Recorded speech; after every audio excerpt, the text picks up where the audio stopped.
The phone rang at 6:14 in the morning. I remember the exact time because I had been awake for 2 hours already. I had not slept. Not really. I had sat in the kitchen with a cup of coffee that went cold sometime around 4, and I had read a single document 11 times. Not because I did not understand it the first time. I understood it perfectly the first time. I read it 11 times because I needed to be absolutely certain before I did what I was about to do. My daughter's name came across the screen. Elena. I let it ring 3 times. Then I picked up. She was crying before she said a single word. Not the kind of crying that comes from guilt. Not yet. This was the crying of someone who had just found out that the ground beneath her entire life had shifted, and she did not yet understand how far she was going to fall. "Dad," she said. "What did you do?" I held the phone close. I could hear her breathing between the sobs. I could hear the kitchen in the background, the coffee maker running, the life she had built in that house that was not entirely hers to build on. "I did what needed to be done," I said. She did not speak for a long time after that, and when she did, her voice had changed. The crying had stopped. Something harder had come into it, something that sounded like the beginning of real understanding. I waited. I have spent most of my life waiting. Waiting is not weakness.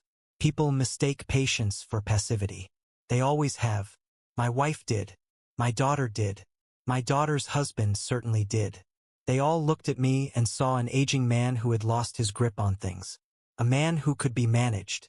A man who could be moved out of the way without much effort. They were wrong about that. But I am getting ahead of myself. The document I had read 11 times that morning was only the last piece. The real work had started 8 months before that phone call. 8 months of quiet movement. 8 months of decisions made in the middle of the night, in the silence of a house that used to be full of noise and was now empty except for me and the photographs on the walls, and the slow realization that almost everything I had believed about my own family had been carefully, deliberately constructed to keep me small. I did not expose them publicly. I did not confront anyone at a dinner table. I did not send angry letters or make threats. What I did was worse. What I did was permanent.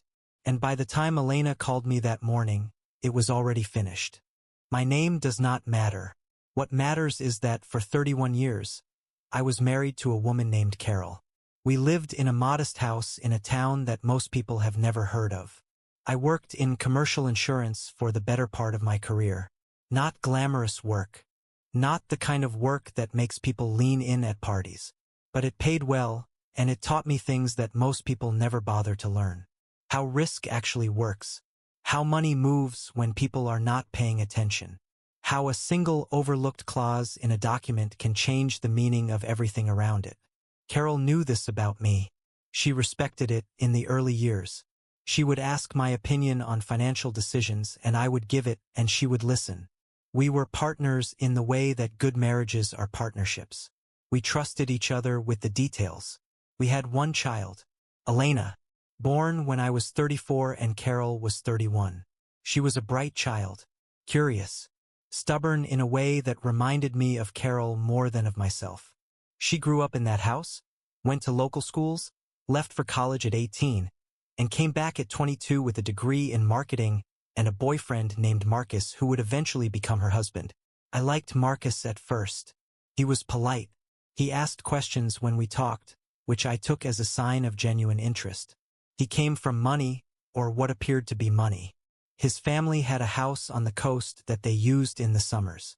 His father drove a car that cost more than my first year's salary. I did not hold this against him. I grew up without much, and I had built a comfortable life through careful work. I respected ambition, even when it came wrapped in inherited advantage. Carol loved Marcus. That was clear from the first time they met. She lit up around him in a way she had not around me in years. I noticed this, but I did not think much of it. Marriage changes over time. The early fire becomes something quieter, something more like companionship. I had accepted that. What I did not accept, because I did not see it yet, was that Carol's warmth toward Marcus was not simply fondness. It was alliance. The first sign came at Christmas, 2 years after Elena and Marcus got married. We were at their house. a place they had bought with help from Marcus's parents. I had offered to contribute toward the down payment, but Elena had waved me off, said they had it handled. I did not push. At dinner, Carol mentioned something about moving. Not moving houses. Moving me. She said it casually, the way you might suggest changing the thermostat. She said that the house was too big for one person, now that she and I were alone, and that it might make sense for me to move closer to Elena and Marcus.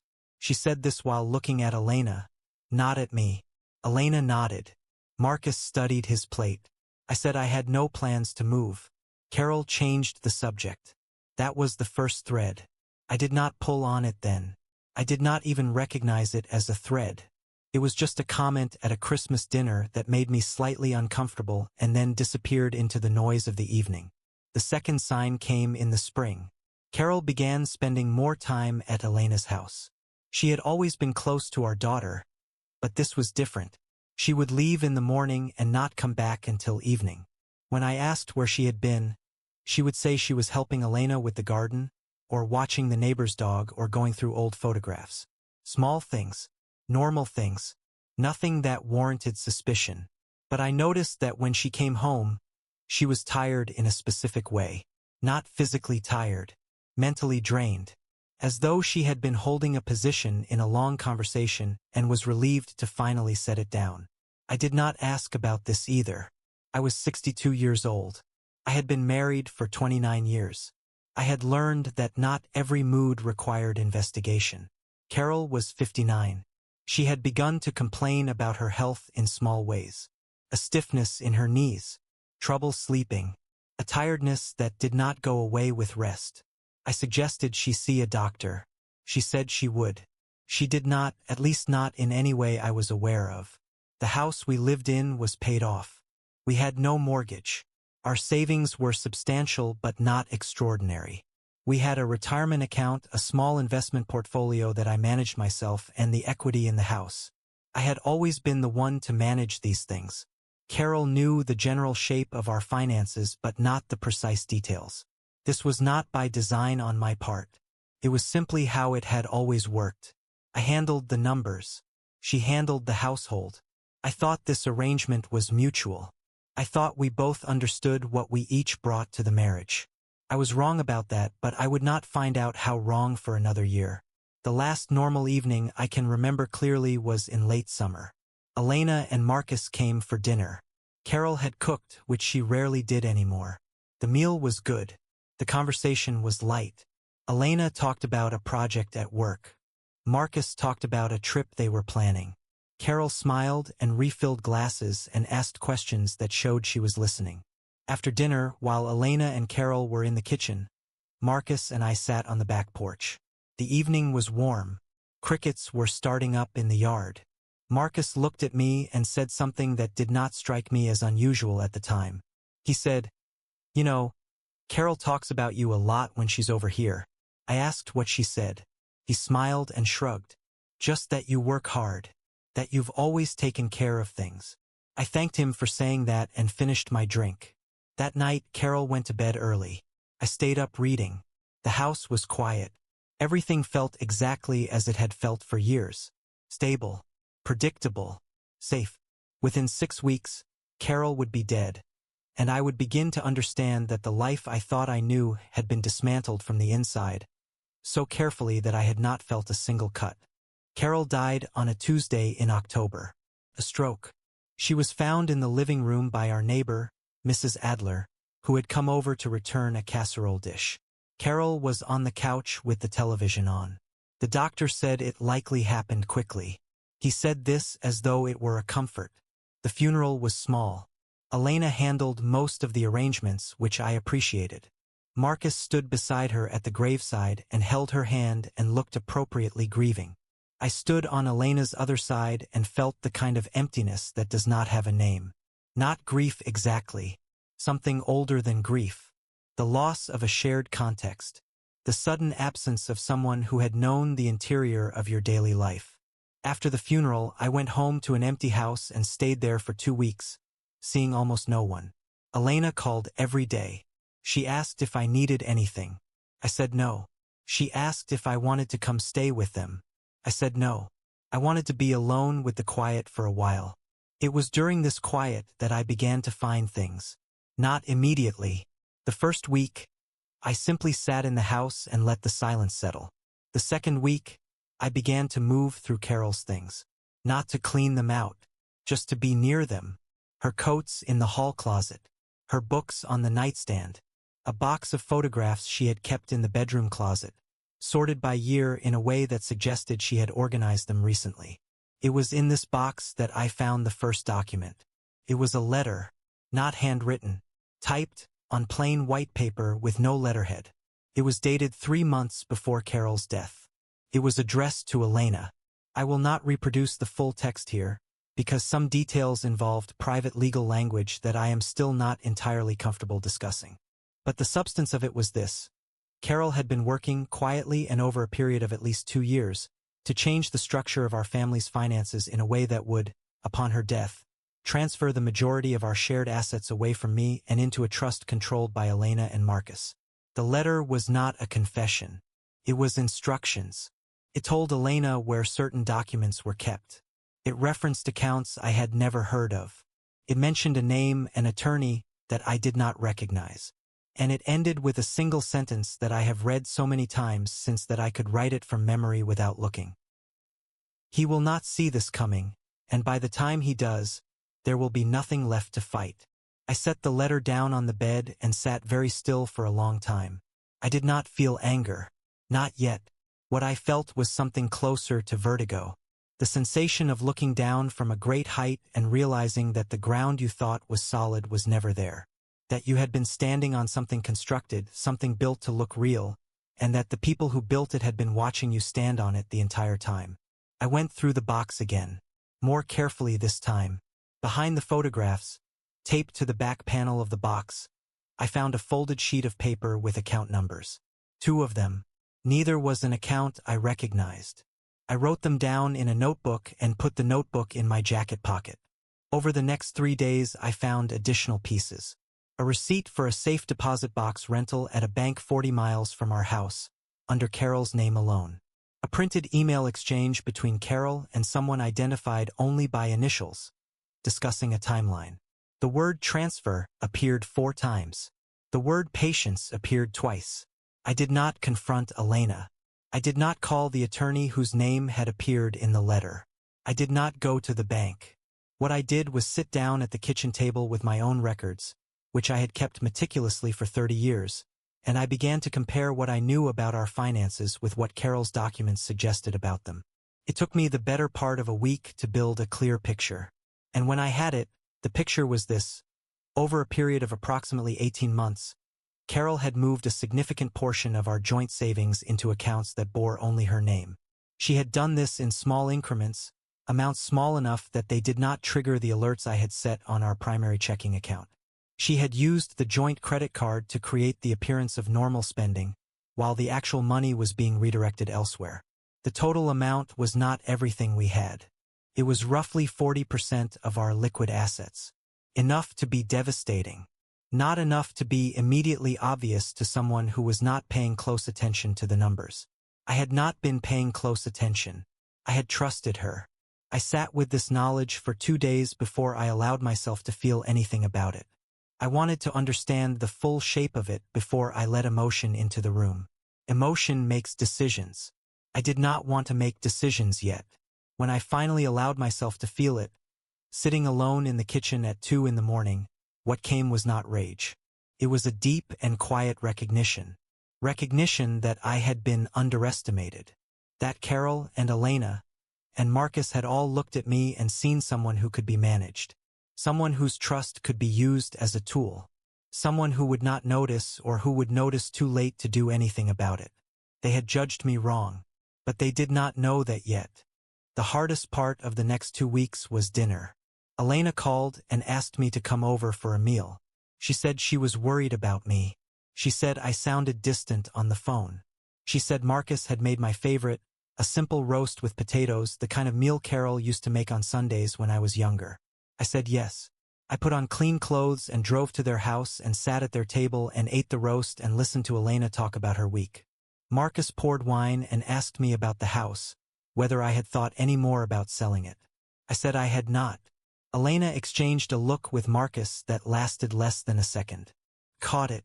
That look told me everything I needed to know about the timeline. They expected me to sell the house. They expected me to move into something smaller, something that would free up equity.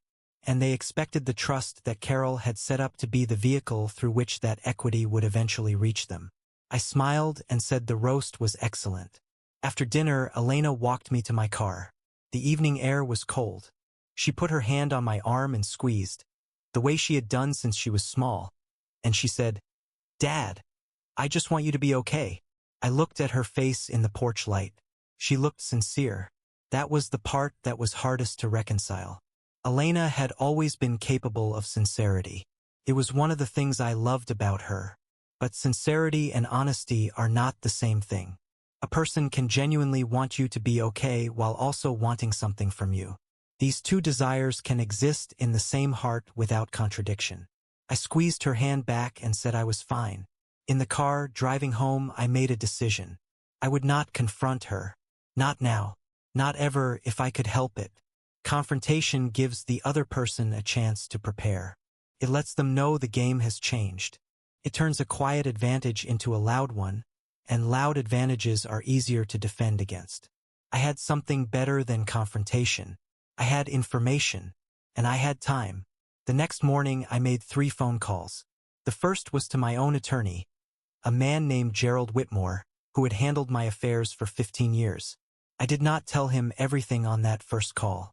I told him I wanted to review the terms of my estate plan. He scheduled a meeting for the following week. That was enough for now. The second call was to the bank where Carol had rented the safe deposit box. I asked, calmly and without alarm, whether I could access the box.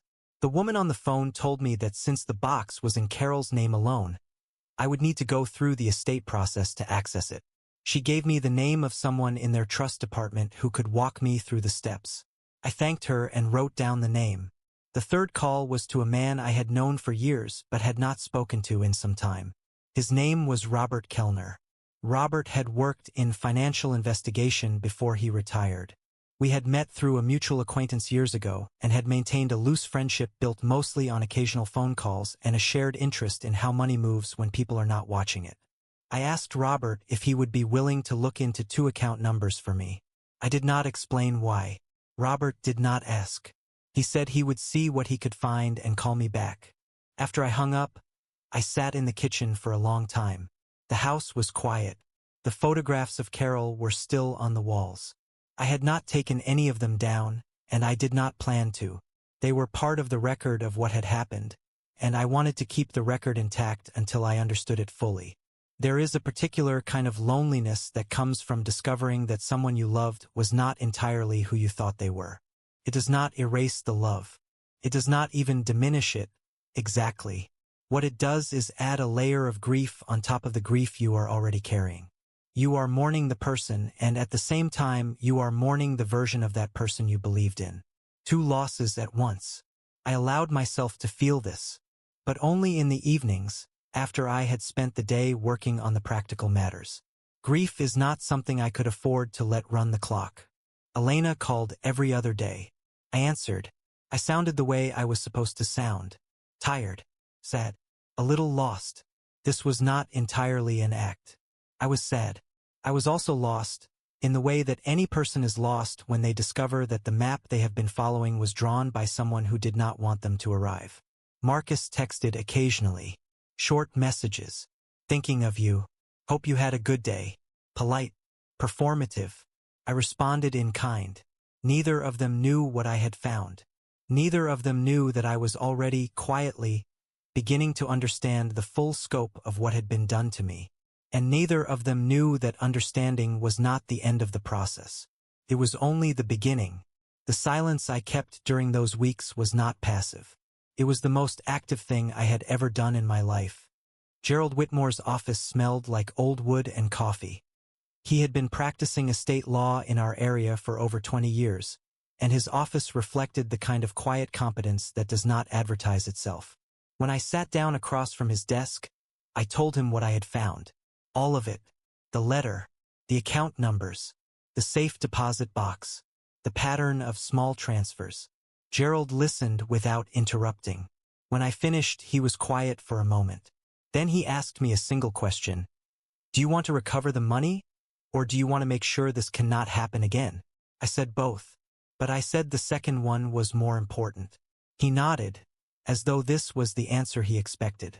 Over the next 2 weeks, Gerald and I built a plan. It was not dramatic. There was no single move, no grand gesture. It was a series of small, careful steps, each one designed to position me in a way that would be difficult to challenge later.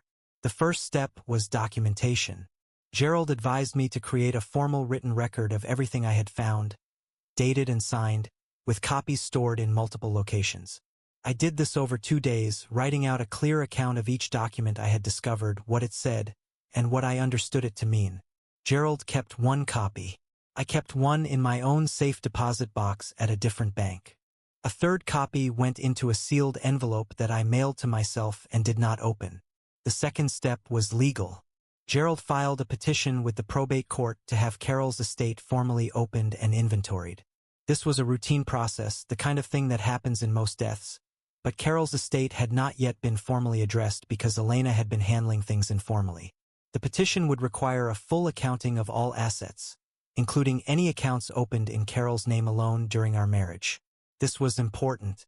In our state, assets acquired during a marriage using marital funds are considered marital property regardless of whose name is on the account.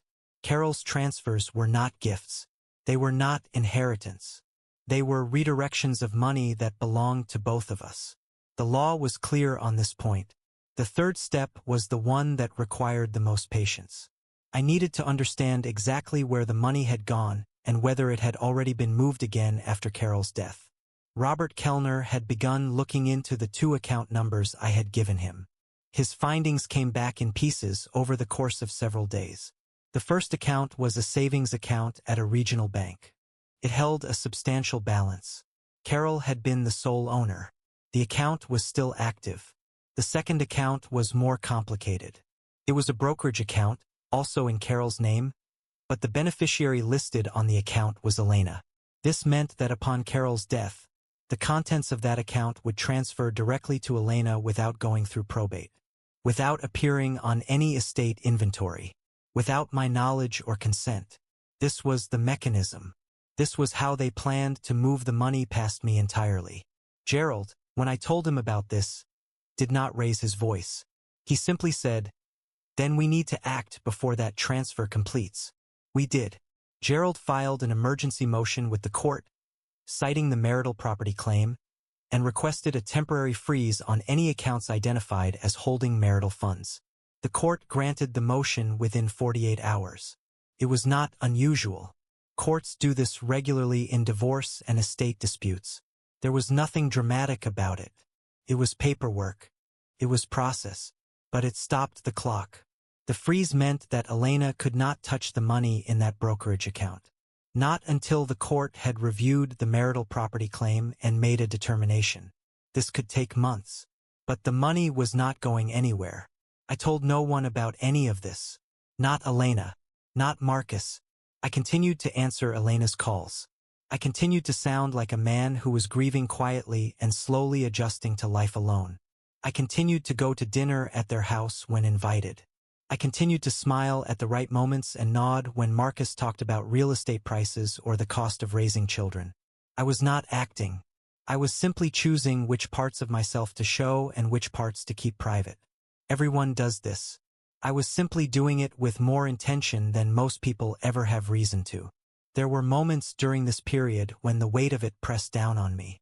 Evenings when I sat in the kitchen and felt the full absurdity of what I was doing. I was 63 years old. My wife had just died. And instead of mourning in peace, I was engaged in a quiet war with my own daughter over money that should have been mine all along. But I did not let the absurdity stop me. Because underneath the absurdity was a truth that I had to hold on to. This was not really about money. It was about whether I would allow myself to be erased. Whether I would let the people closest to me decide what I deserved and walk away with the rest. I would not. The setup was in place by mid-December. Gerald had filed the necessary documents. The accounts were frozen. The probate process was moving forward. All I needed now was for Elena and Marcus to reveal the full extent of what they had planned. And I knew they would. Because people who have spent years building a plan do not simply stop when the first obstacle appears. They push harder. They make mistakes. They get loud. I just had to wait for them to do it. Elena found out about the court freeze on a Thursday morning in January. I know this because she called me at 9:47 that morning, and for the first time in months, she did not start the conversation by asking how I was doing. "Dad," she said, "what is this?" Her voice was not angry. It was confused. Genuinely confused, in the way that people sound when they have encountered something they did not expect and do not yet know how to categorize it. I told her I was not able to discuss it in detail. I told her that Gerald Whitmore was handling things on my behalf, and that she was welcome to contact him if she had questions. She did not contact Gerald. She called me back 4 times that day. Each call was longer than the last. By the 4th call, the confusion had shifted into something sharper. She said she did not understand why I was doing this. She said she had only been trying to help. She said that Mom had asked her to manage things after I was gone, and that she had simply been following her mother's wishes. I listened to all of it. I did not argue. I did not defend. I simply said that I understood her perspective and that I hoped we could work through it. After that 4th call, I sat down and wrote everything she had said in a notebook. Date, time, what she said, and what she implied. Gerald had advised me to do this, and I did it carefully, without editorializing, without adding my own interpretation. Just the facts of the conversation. Marcus was the one who got loud. 2 days after Elena's first call, Marcus showed up at my house unannounced. He stood on my porch in the cold January air and asked me, in a voice that was trying very hard to sound reasonable but was not quite succeeding, why I was making this difficult. I invited him inside. He declined. He stood on the porch and talked for 12 minutes. I know because I checked the time when he arrived and when he left. He said that Elena was upset. He said that Carol had made her wishes very clear. He said that I was being manipulated by my attorney, which was an interesting choice of word. He said that the family did not need this kind of conflict, especially not now, not while everyone was still grieving. I thanked him for coming by. I said I appreciated his concern. I said nothing else. He left frustrated. I could see it in the way he walked back to his car, the slight stiffness in his shoulders, the way he did not look back at the house. What Marcus did not know, standing on my porch and making his case, was that he had just made my case for me.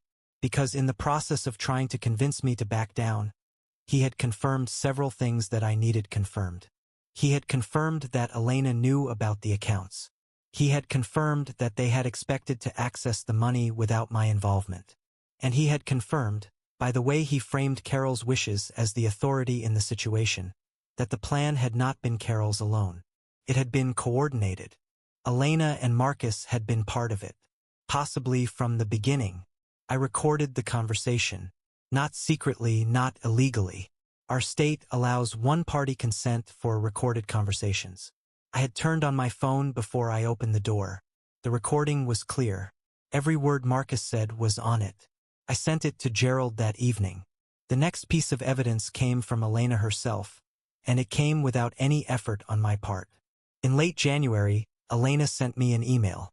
She said she wanted to resolve things amicably.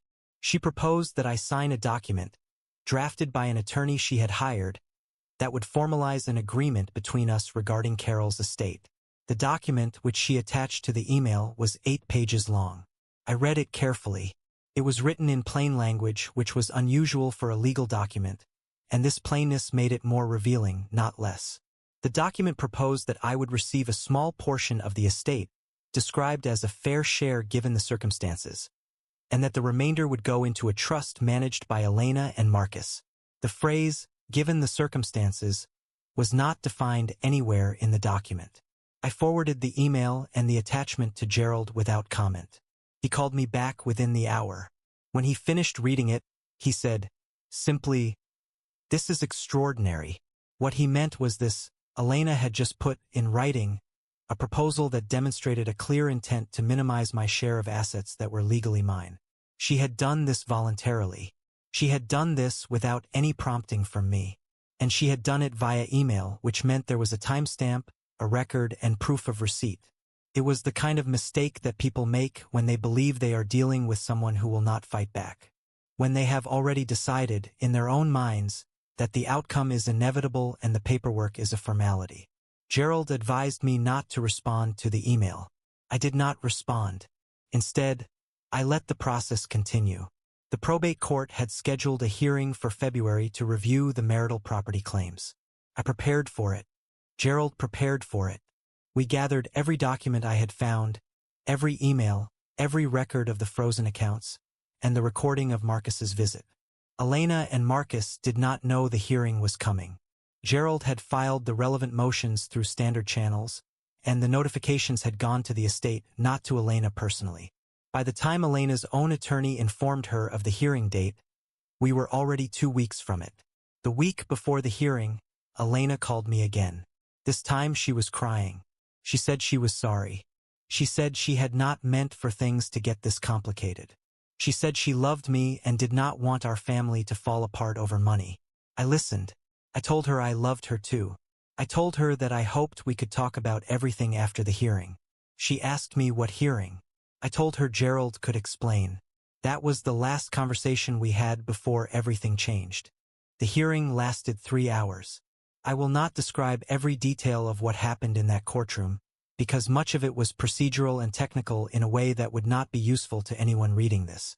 But I will tell you the parts that mattered. The judge reviewed the evidence. All of it. The documents Carol had left. The account records. The pattern of transfers. The email Elena had sent proposing the new agreement. The recording of Marcus's visit to my house, which Gerald played in full. Elena was in the courtroom. She sat beside her attorney, a woman I had never met, and she did not look at me for the first hour. When Gerald presented the evidence of the account transfers, Elena's attorney made an objection that was sustained. But the information was already in the record. When the email was presented, Elena's attorney argued that it had been sent in good faith as a negotiation. The judge noted this but did not dismiss the email as evidence. The judge took the matter under advisement for 2 weeks. During those 2 weeks, Elena did not call. Marcus did not text. The silence was complete, and it told me everything I needed to know about how seriously they were taking what had happened in that courtroom. When the judge's ruling came, it was thorough and unambiguous. The court found that the transfers Carol had made during our marriage constituted a redistribution of marital assets without spousal consent. The court found that the brokerage account, with Elena listed as beneficiary, had been set up with the intent to bypass the normal probate process. The court found that the assets in question were marital property and that I was entitled to my full share. The frozen accounts were unfrozen and transferred back into the estate for proper distribution. My share was, as it should have been from the beginning, half of everything Carol and I had built together. The court also noted, in language that was careful but clear, that Elena's proposed agreement had represented a significant reduction from what I was legally entitled to, and that the court found no basis for any reduction. There was no punishment, no criminal charge, no public shaming. What had happened was not illegal in the way that theft is illegal. It was a civil matter. It was a family matter. But the court's ruling made one thing permanently clear. The plan had failed. The money was mine. The record showed why. And anyone who chose to look at that record in the future would see exactly what had been attempted. That is the consequence that matters most. Not the money, though the money mattered. What mattered was the permanence of the record. Courts keep records. They are public documents. They are not erased because time passes or because the people involved would prefer to forget. Elena found out about the ruling the same day I did. Her attorney called her. I imagine the conversation was difficult. I do not know what was said. I was not there. What I know is that the next morning at 6:14, my phone rang. And we have already been here at the beginning of this story. We have already heard her voice. We have already heard the question she asked. Dad, what did you do? And we have heard my answer. I did what needed to be done. The weeks after the ruling were quiet. Elena and I did not speak for 11 days. I spent those 11 days at home, alone in the house that was still mine. I did not celebrate. I did not feel triumphant. What I felt was something closer to exhaustion. The kind of exhaustion that comes after a long effort, when the effort is finally over and there is nothing left to push against. Marcus called once during that silence. He left a voicemail. It was short and formal. He said he wanted to move forward, and that he hoped I understood there were no hard feelings on their end. I did not return the call. I did not feel the need to. Gerald called to congratulate me. I thanked him. We discussed next steps, which were mostly administrative. Paperwork, transfers, the slow machinery of the legal system completing its work. The house felt different after the ruling. Not physically. The walls were the same. The photographs were still where they had always been. But something had shifted in the atmosphere of the place. A weight had been lifted that I had not fully realized I was carrying until it was gone. I began to eat regular meals again. I began to sleep through the night or close to it. I began to take walks in the neighborhood in the early morning, something I had not done in months. The world continued as it always does. Other people's dramas played out on the news. The seasons turned. The garden, which Carol had maintained and I had neglected, began to show the signs of a winter that was ending. I did not fix the garden. Not yet. That would come later if it came at all. People ask me when I tell parts of this story whether I regret any of it. Whether I wish I had confronted Carol when I first found the documents. Whether I wish I had said something to Elena sooner. Whether the quiet approach was worth the months of silence and the weight of carrying it alone. The answer is no. I do not regret any of it. Not because it was the most satisfying path. It was not. There were nights when I wanted to pick up the phone and say everything I knew. Nights when the silence felt like it was eating me alive. Nights when I wondered if I was making a mistake by being patient. If the money would be gone before the courts could act. If I had waited too long. But the quiet approach was the only one that worked. Not because I am a strategic genius or because I had some special advantage. Because patience in situations like this is the one tool that the other side never expects you to have.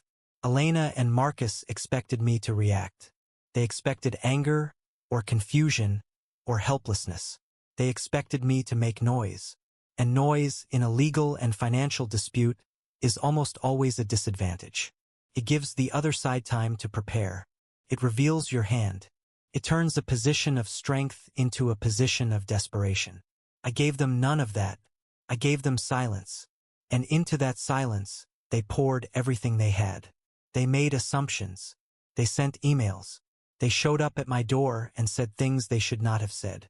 They acted as though the outcome was already decided, because they could not imagine that an aging man living alone in a quiet house could be anything other than what they had decided he was.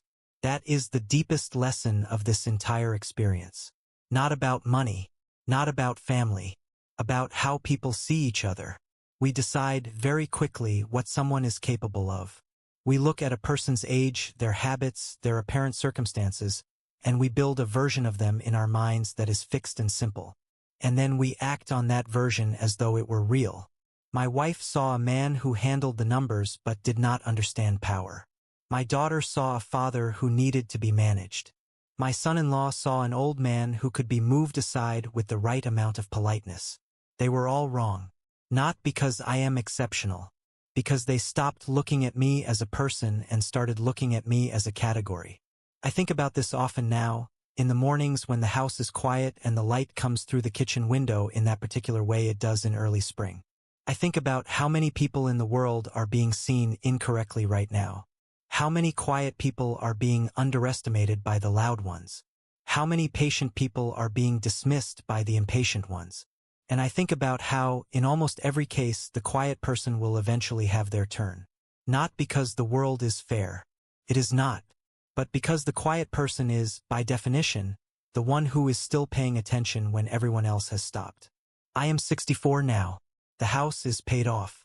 My finances are in order. Elena and I speak on the phone twice a week. We are rebuilding something slowly, in the way that broken things can sometimes be rebuilt if both people are willing to do the work.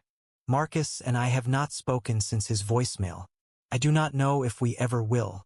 That is not a wound I am carrying. It is simply a door that closed, and I have no reason to open it again. Carol's garden is growing back. I have not touched it.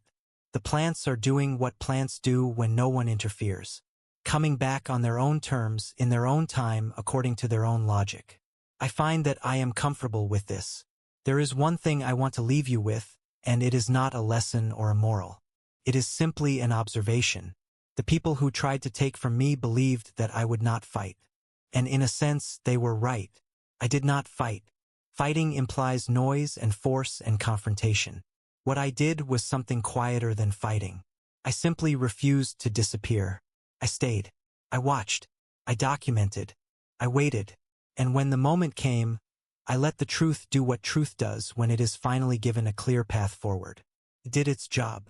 And now I sit here in this kitchen with cold coffee and morning light, and I wonder, if someone in your life has decided what you are capable of, and they have decided wrong, what are you going to do about it?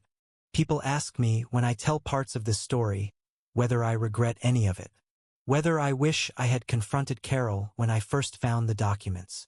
Whether I wish I had said something to Elena sooner.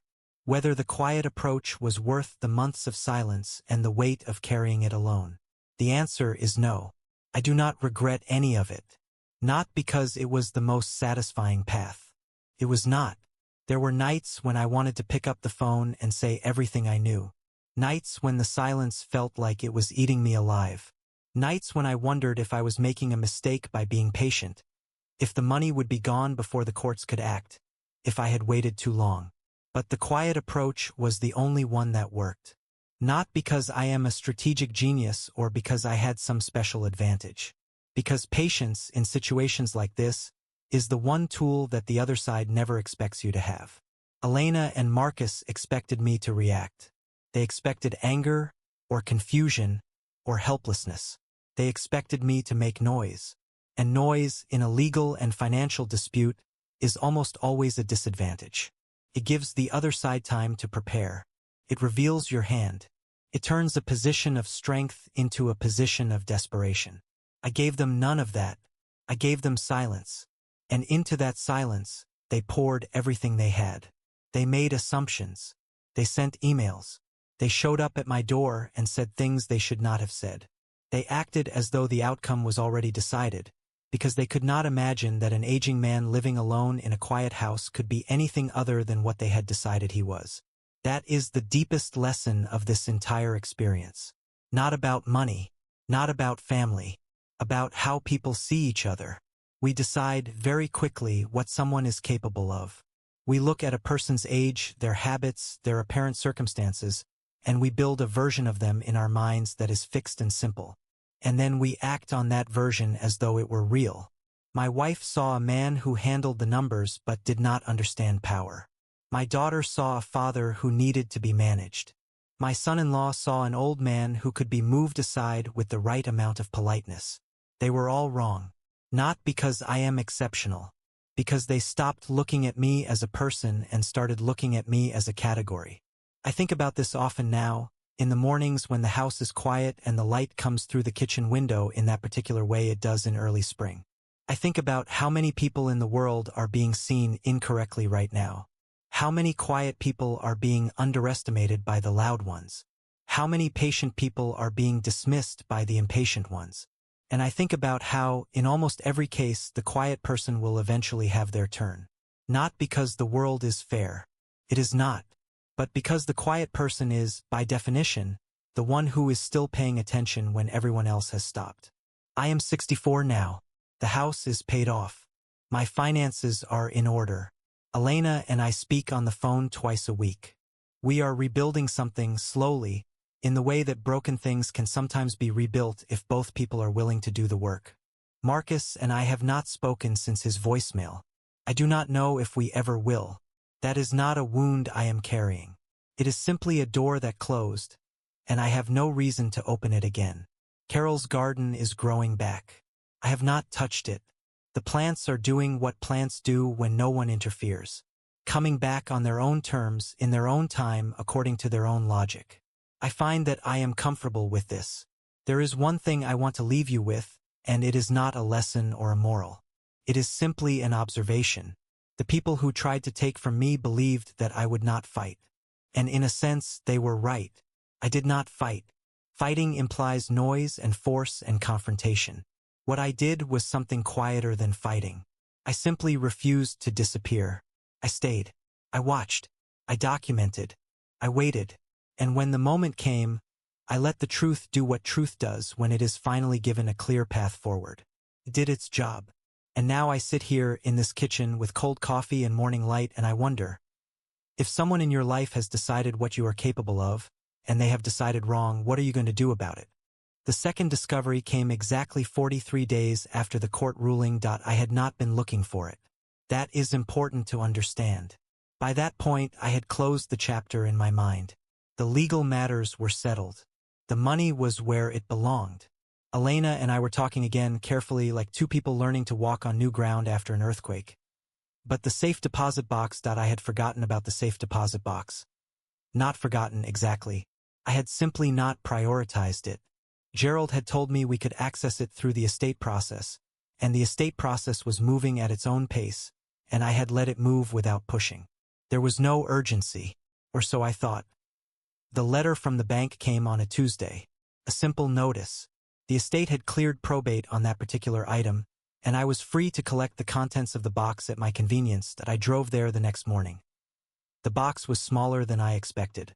A standard metal rectangle, the kind you see in movies, though movies never get the weight right. This one was heavier than it looked. The bank employee led me to a small private room with no windows, just a table and a single overhead light, and left me alone. I sat down and opened the box. Inside were three things. The first was an envelope of cash. I counted it without hurrying. $14,000 in hundreds. I set it to one side and did not think about it further. Money is money. It belongs where it belongs, and I would deal with it later. The second item was a photograph. Not a family photograph. A photograph of a document. Someone, Carol most likely, had taken a picture of a piece of paper with her phone and then printed the photograph. The original document was not in the box. Only the image of it. I studied the photograph carefully under the overhead light. It was a letter. Typed like the first one I had found. But this one was not addressed to Elena. It was addressed to someone named David Harlan. I did not recognize the name. The letter was short.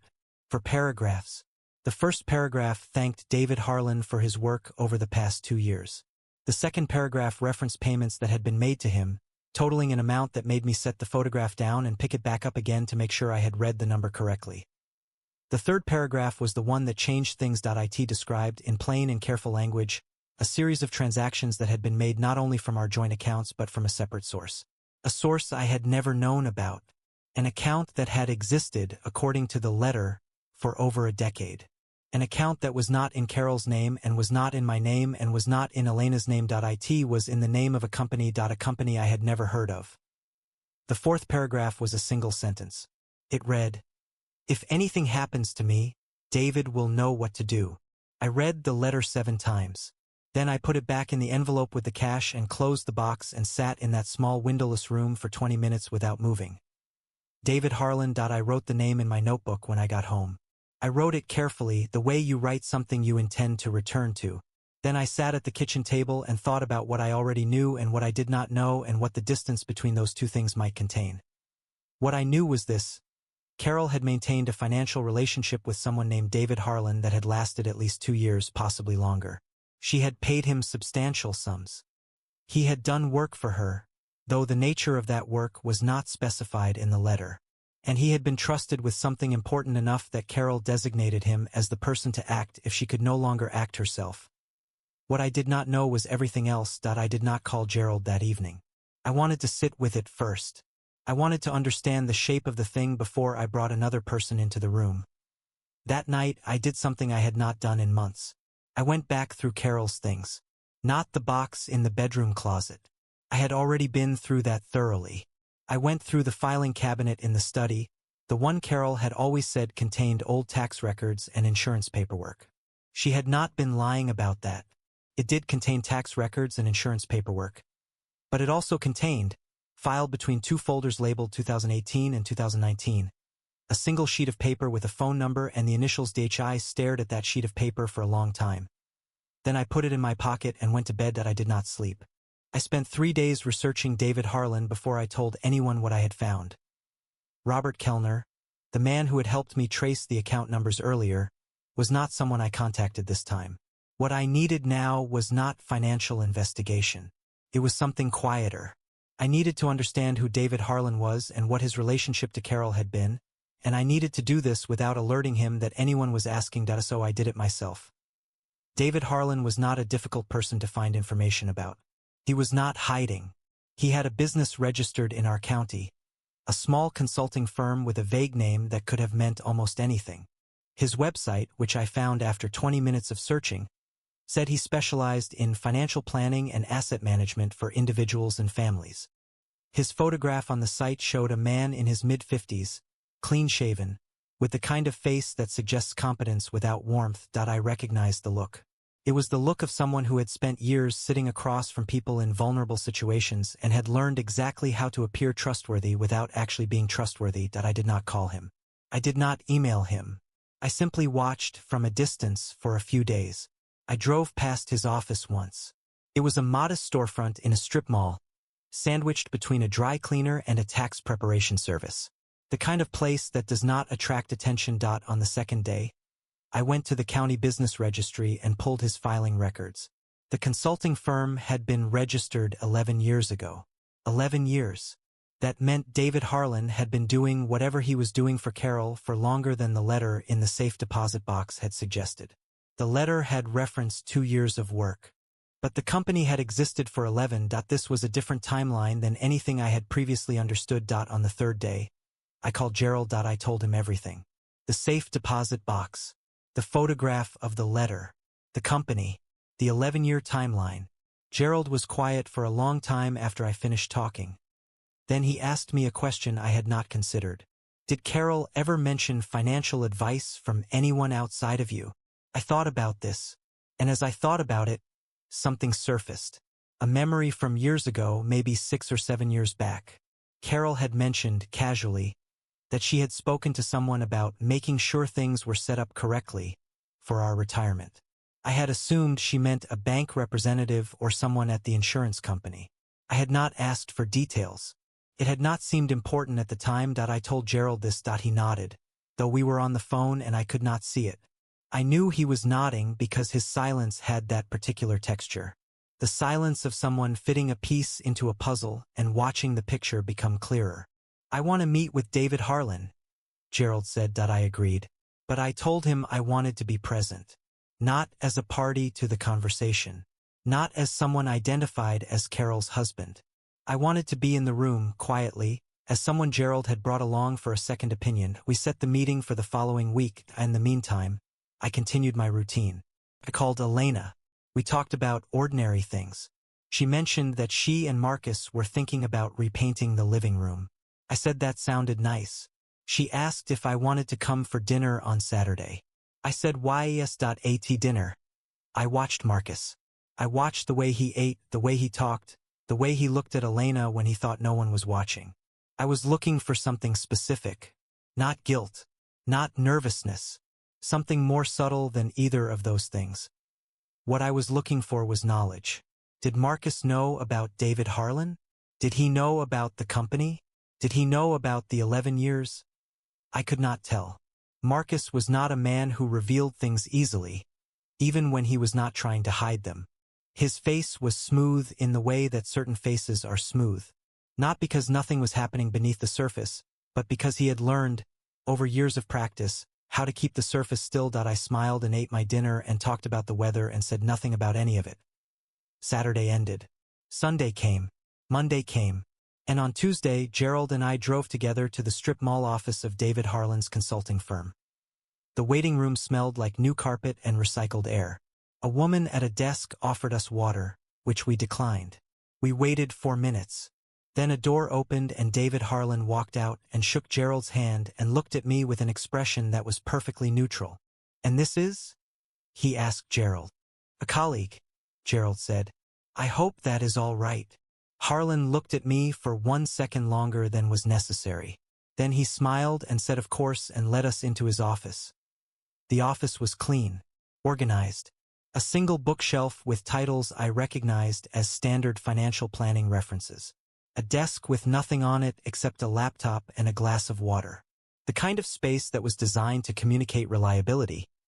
Gerald began the conversation by saying he was handling the estate of a recently deceased client and that he had come across Mr. Harlan's name in connection with some financial arrangements. He said this casually, the way you might mention finding a receipt in a coat pocket. Nothing alarming. Nothing accusatory. Harlan's expression did not change. Of course, he said. I work with many clients. Who was the deceased? Gerald told him Carol's name. And there it was. It was not a flinch. It was not a widening of the eyes or a shift in posture. It was something much smaller than any of those things. A pause. A fraction of a second in which Harlan's breathing changed. In which his hands, which had been resting loosely on the desk, became very slightly still. If I had not been watching for it, I would have missed it entirely, but I had been watching for it. And I saw it. Gerald continued talking. He asked routine questions about the nature of the consulting relationship. Harlan answered them smoothly. He said he had provided general financial guidance to Carol over a period of several years. He said the work had been informal. He said he did not have detailed records of specific conversations. Gerald thanked him for his time. We stood up. We shook hands. We left. I in the car. Driving back, Gerald said nothing for the first 10 minutes. Then he said, "He knows more than he is willing to say." I agreed. "The question," Gerald said, "is how much more?" We drove the rest of the way in silence, and I watched the town pass by outside the window, and I thought about the 11 years and the company and the money and the way David Harlan's hands had gone still when he heard Carol's name. And I thought about how deep the roots of this thing went. Deeper than I had imagined. Deeper, perhaps, than Elena knew. Deeper, possibly, than Carol herself had fully understood. The ground beneath my life had shifted once already. I had thought it was the end of the shifting. I was wrong. But I was not afraid. Fear is useful only when it motivates action. And I was already acting. I simply needed to understand what I was acting against. And in time I would. Gerald moved carefully after the meeting. He did not subpoena Harlan. He did not file any new motions immediately. Instead, he spent 2 weeks doing what Gerald does best, which is reading the fine print of things that most people never bother to read. He pulled the business filings for Harlan's consulting firm. All 11 years of them. Annual reports, tax filings, registration amendments, everything that was public record. What he found was not illegal on its surface. The company had filed its returns. It had reported income. It had paid its taxes. But the pattern of that income, when Gerald laid it out year by year on a single sheet of paper and brought it to me at his office, told a story that the individual filings did not. The company's income had increased steadily over 11 years. Not dramatically, not in a way that would attract attention, but consistently. And the source of that income, as listed on the business filings, was listed simply as consulting fees from individual clients. Individual clients, plural. Carol was not the only one. Gerald had already begun looking into this when he brought it to me. He had cross-referenced Harlan's company filings with public records from other estate cases in our county over the past decade. He had found 3 other cases in which Harlan's name appeared. Not prominently, not in the main documents, but in the footnotes, in the attachments, in the places where most people do not look. In each of those cases, the deceased had been an older spouse, usually female, and the surviving spouse had contested the estate. In 2 of the 3 cases, the contest had been resolved quietly out of court, with settlements that favored the younger family members. In the 3rd case, the surviving spouse had simply given up. Gerald showed me these cases without comment. He let me read them myself. He let me draw my own conclusions. I drew them. David Harlan was not a financial advisor who had stumbled into an arrangement with Carol. He was someone who did this regularly, systematically. He found vulnerable situations within marriages, situations where one spouse was beginning to plan for a future that excluded the other, and he helped them execute those plans. He was good at it. He had been doing it for over a decade, and he had never been caught. Not really, because the cases that might have exposed him had been settled quietly, because the surviving spouses, in most instances, had not known enough to ask the right questions, because the amounts involved, while significant to the individuals, were not large enough to attract the attention of prosecutors or regulators. I sat in Gerald's office and read the 3 case files twice. Then I set them down on the desk and looked at Gerald and said, "What do we do with this?" Gerald considered the question for a long time. He is not a man who rushes his answers. "We have 2 options," he said.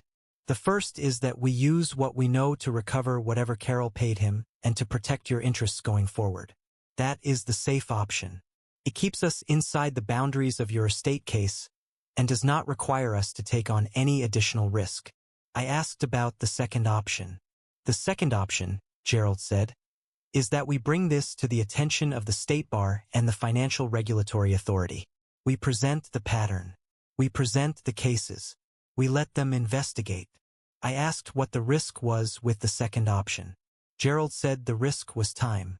An investigation could take a year or more, could be inconclusive. It might not result in any action at all. And in the meantime, Harlan would know we were looking at him, which meant he could destroy records or move assets or simply disappear. I thought about this for several days. Then I called Robert Kellner. Robert had done good work for me the first time. He was discreet, thorough, and he understood how money moves in ways that most people do not. I asked him to do one more thing for me. I asked him to find out what David Harlan had done with the money Carol had paid him over 11 years. Not where it was now, where it had gone along the way, the trail. Robert said he would look into it. He called me back 4 days later. The trail was not complicated once you knew where to look. The money Carol had paid Harlan had not stayed with Harlan. Most of it had moved. Some of it had gone to legitimate business expenses, the kind of ordinary costs that any small consulting firm would have. But a significant portion, Robert estimated roughly 60%, had been transferred to a second company. A company registered not in our state but in another state entirely, one with looser reporting requirements. That second company had no employees, no physical address beyond a registered agent, no business activity that Robert could identify. It was a shell. Robert told me this in a matter-of-fact tone, the way a mechanic might describe a problem under the hood. A shell company, an 11-year pattern, money moving in small amounts through legitimate-looking channels and accumulating quietly in a place where no one would think to look for it. I thanked Robert and hung up the phone and sat in the kitchen and thought about what this meant. It meant that David Harlan was not simply helping Carol move money within our marriage. He was profiting from it, substantially. He had built an operation, small and careful and invisible, that fed on exactly the kind of family situation that Carol and Elena had created. And he had done it for over a decade without consequence. I did not feel rage about this. I had moved past rage months ago. What I felt was something colder and more useful than rage. I felt clarity. I knew what I was going to do. I was going to give the regulators everything. Every document, every filing, every trail Robert had traced, the case files Gerald had found, the photograph from the safe deposit box. All of it. Not because I expected quick justice. I did not. These things take time. Investigations are slow. Bureaucracies are slower. But I knew something about David Harlan that he did not know I knew. I knew the full shape of what he had built. And I knew that shapes like this, once they are seen clearly, cannot be unseen. I called Gerald the next morning and told him to proceed with the second option. He did. The call from Gerald came on a Wednesday morning in early June. I was in the garden, pulling weeds from around the base of Carol's rose bushes. My hands were dirty. The sun was warm on the back of my neck. It was the kind of morning that makes a person forget, temporarily, that anything in the world is wrong. Gerald's voice on the phone did not sound urgent. Gerald never sounds urgent. It is one of the things I have always valued about him.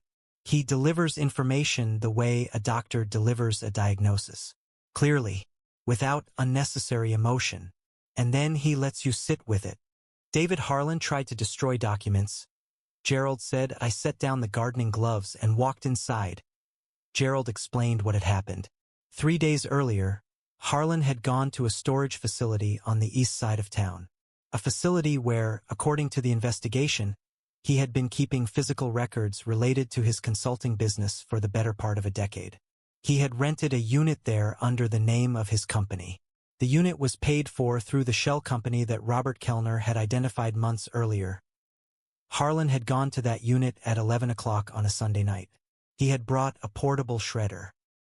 He had begun destroying files. He did not finish. A security guard at the facility had noticed the unusual activity.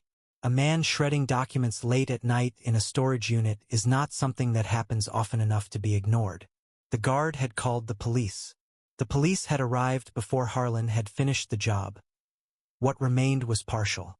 Not everything had been destroyed. Harlan had been working quickly, and the shredder was not industrial grade, and he had been interrupted before he could complete the process. Investigators estimated that he had destroyed roughly 30% of the physical records before he was stopped. The remaining 70% was now in the custody of the State Financial Regulatory Authority. Gerald paused after telling me this. He let the information settle. Then he said, "This is significant. I understood why. Destroying evidence during an active investigation is not a minor matter. It is not the kind of thing that investigators overlook or excuse. It transforms the nature of the case. It takes a man who might have been investigated for financial impropriety and turns him into a man who has actively obstructed that investigation. It changes the question from what did you do to why did you feel the need to hide it. I thanked Gerald and hung up the phone. I stood in the kitchen for a while, looking out the window at the garden. At the roses Carol had planted years ago that were beginning to bloom in the June heat. I thought about the Sunday night when Harlan had gone to that storage unit.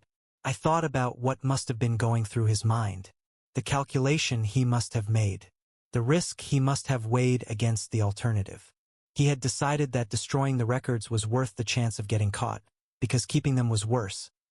That decision told me everything I needed to know about what those records contained. I did not call Elena that day. I did not tell her what had happened. There would be time for that later. For now, I simply sat with the knowledge and let it do what knowledge does when you give it room. Clarified things. Simplified things. It reduced the complicated landscape of the past several months into something much smaller and much clearer. David Harlan was afraid. And afraid people make mistakes.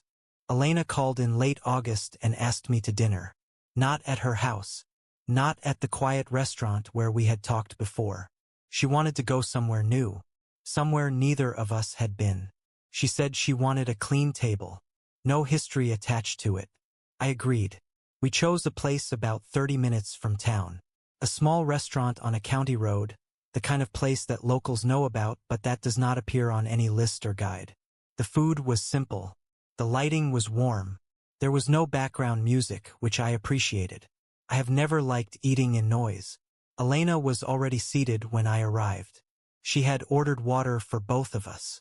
She was wearing a blue sweater that I did not recognize, which meant she had bought it recently. Her hair was pulled back. She looked tired but steady. The way a person looks after they have been through something difficult and have come out the other side still standing. We ordered. We talked about small things while we waited for the food. The weather. A book she had been reading. A problem with their dishwasher that had taken 3 repair visits to resolve. Then the food came and Elena set down her fork and looked at me directly and said what she had come to say. "Dad, I need to tell you something about Mom." I set down my own fork and gave her my full attention. Elena took a breath. Not a dramatic breath. A steadying one. She said that in the months before Carol's death, Carol had come to her house one evening and had sat with Elena in the kitchen and had talked for a long time. Elena said the conversation had been unusual. Carol had been drinking wine, which she rarely did on weekday evenings. She had been emotional in a way that Elena had not seen before. Carol had told Elena that she was worried about something. Not about her health. About the future. About what would happen after she was gone. She had said that she had made arrangements, and that Elena would understand what those arrangements were when the time came. She had said that she trusted Elena to carry them out. Elena said she had asked her mother why the arrangements were necessary. Why not simply talk to me about the finances and work things out together? Carol had paused for a long time before answering. Then she had said something that Elena had not told anyone until this dinner. Carol had said, "Because he would never let me have anything that was mine." Elena looked at me when she said this. Not accusingly. Not with anger or judgment. With genuine confusion. As though she were still trying to understand, months later, what her mother had meant by those words. I sat with that sentence for a long time before I responded. "Your mother and I had different ideas about how money should work in a marriage," I said. "I managed our finances because I was good at it and because we had agreed early on that this was how things would work. But I think over the years that arrangement started to feel like something else to her. Like control." Elena nodded slowly. "Did it feel like control to you?" she asked. I considered this honestly. Not defensively. Not with the instinct to protect my own reputation. I actually thought about it. "I don't know," I said. "I never intended it that way, but I can see how it might have felt that way to her. Especially if she had begun to want things that I did not know she wanted." We sat with this for a while. The restaurant continued its quiet evening around us. Someone at another table was celebrating a birthday. There was laughter and the clink of glasses. "She was wrong about David Harlan, though," Elena said. "Whatever she felt about the money, he took advantage of it." "Yes," I said. "He did. And she didn't know that?" "I don't think so. Not fully. She may have suspected that he was profiting more than he let on. But I think she trusted him because he told her what she needed to hear." Elena looked down at her plate. Her food was getting cold. Neither of us was eating. "I'm sorry, Dad," she said. "For all of it. For going along with what Mom asked. For not questioning it more. For not seeing what was happening." I reached across the table and put my hand over hers. "You were her daughter," I said. "She asked you to do something and you did it. That is not something I can hold against you." "But I should have seen it," Elena said. "Maybe," I said. "But most of us don't see the things that are closest to us. That is not a flaw. It is simply how people work." We finished dinner slowly. The conversation moved to other things. Elena told me about a project at work that was going well. I told her about the garden. About how the roses were finally blooming the way Carol had always wanted them to. When we left the restaurant, the evening air was cool and carried the smell of cut grass from somewhere nearby. Elena hugged me again in the parking lot, the same way she had before, holding on, needing something solid. I held her back and felt, for the first time in a long time, that the ground between us was real. Not perfect, not without cracks, but real. And sometimes that is enough. David Harlan was charged in October. Gerald told me on the phone the same way he told me everything. Clearly, without unnecessary emotion. Federal wire fraud. State-level financial fraud. Conspiracy to defraud. The charges were based on the pattern of activity across 13 client relationships over 10 years, the shell company, and the attempted destruction of records. Harlan had retained a defense attorney. A good one, Gerald said. The kind of attorney that wealthy defendants hire when they understand the seriousness of what they are facing. The trial was not scheduled for another 8 months. These things move at their own pace. I did not push for speed. Speed was not the point. The point was that the machinery was moving, that the record was being written, that what David Harlan had done was no longer invisible. I did not attend any of the preliminary hearings. There was no reason for me to be there. My role in the matter had ended when Gerald submitted the documentation. From that point forward, it belonged to the courts and the prosecutors and the system that exists to handle exactly these kinds of cases. I went back to my life. The garden filled in through the fall. Carol's roses had their last blooms of the season in September, deep red ones that hung heavy on the branches before the first frost took them. I cut them and put them in a vase on the kitchen table and sat with them for 2 days before the petals began to fall. Elena and I developed a rhythm. Dinners every other weekend, sometimes at her house, sometimes at mine, sometimes at a restaurant chosen at random. The conversations were easier now. Not effortless, but easier. We talked about real things. about Carol, about money, about the ways in which families carry assumptions from one generation to the next without ever examining them. Marcus remained peripheral. He was present at dinners when they were at Elena's house. He was polite. He asked me questions about my week. He passed the salt when I needed it. But there was a distance between us that had not existed before and that neither of us attempted to close. I did not resent this. Some doors, once closed, simply stay closed. It does not have to mean anything larger than what it is. Gerald and I spoke less frequently as the months passed. There was less to discuss. The case was in the hands of the prosecutors now.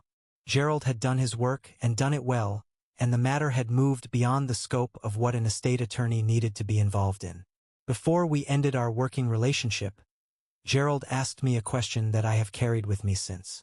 He asked me whether I had ever considered at any point during the past year simply letting it go, taking my share of the estate and walking away without pursuing the investigation into Harlan. I told him I had considered it. Briefly, in the early weeks, when the weight of everything was heaviest and the idea of more legal involvement felt like one more burden on top of a burden I was already carrying. Gerald nodded. He understood. "What changed your mind?" he asked. I told him the truth. I said that what changed my mind was not anger or a desire for justice in the abstract. What changed my mind was the thought of the next person, the 14th client, the next spouse who would sit across from David Harlan in a quiet office and be told that what they were about to do was reasonable and responsible and the only sensible choice. If I had walked away, that person would still be out there, still vulnerable, still trusting someone who had learned exactly how to use that trust as a lever. I could not fix what had happened to me. I could not fix what had happened to the 13 families whose records I had read. But I could make sure the lever was taken away. That was enough. That was the reason. Gerald smiled when I said this. A small smile. The kind that a man gives when he hears something that confirms what he already suspected about the person he is talking to. "You know," he said, "most people in your position would not have looked that far ahead." I told him I had spent 30 years in insurance. Looking ahead is what the job requires. He laughed. It was a good laugh. Warm and brief and genuine. We shook hands. I thanked him. I drove home through the autumn afternoon and pulled into the driveway and sat in the car for a moment before going inside. The house was quiet. It had been quiet for a long time now. I had grown accustomed to the quiet in the way that a river grows accustomed to its banks. It was simply the shape of things. I went inside and made coffee and sat at the kitchen table and looked out the window at the garden. The roses were gone for the season. The branches were bare and brown and waiting for the spring. I thought about Carol. I thought about her in the way that you think about someone you loved who turned out to be more complicated than you ever imagined. Not with bitterness. Not with nostalgia. With a kind of honest regard. She had been a real person with real fears and real desires and real flaws, and she had made real choices, and those choices had consequences, and those consequences had played out in ways that none of us fully anticipated. That is what life is. Not a story with a villain and a hero.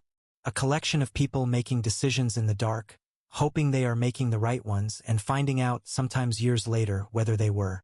I finished my coffee. I washed the cup. I put it in the cabinet. Then I went outside and began clearing the dead leaves from around the base of the roses, preparing the ground for what would come next spring. The work was slow. My hands were not as strong as they used to be. But the garden did not care about speed. It only cared that someone was still tending it. And I was. The envelope was in Marcus's briefcase. Not hidden. Not tucked away in some secret compartment.